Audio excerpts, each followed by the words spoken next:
ইরানকে ঘিরে চলমান যুদ্ধ নিয়ে যুক্তরাষ্ট্রের অভ্যন্তরে বড় ধরনের অস্বস্তির ইঙ্গিত মিলেছে।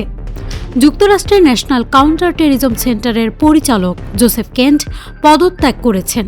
প্রেসিডেন্ট ডোনাল্ড ট্রাম্পকে লেখা পদত্যাগপত্রে তিনি বলেছেন, ইরান যুক্তরাষ্ট্রের জন্য কোনো তাৎক্ষণিক হুমকি ছিল না। রয়টার্সকে এক প্রতিবেদনে এ তথ্য জানানো হয়েছে। রয়টার্স বলছে, জোসেফ কেন্টি এখন পর্যন্ত ট্রাম্প প্রশাসনের সবচেয়ে জ্যেষ্ঠ কর্মকর্তা, যিনি ইরান যুদ্ধের কারণে পদ ছাড়লেন। তিনি সামাজিক যোগাযোগ মাধ্যম এক্সে প্রকাশিত নিজের চিঠিতে জানান, তিনি এমন একটি যুদ্ধকে সমর্থন করতে পারেন না যেটিকে তিনি অযৌক্তিক বলে মনে করেন।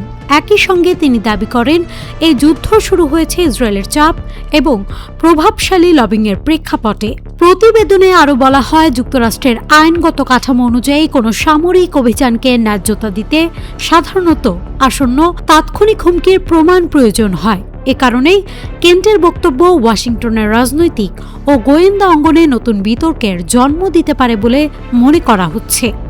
News desk, Manabzamin.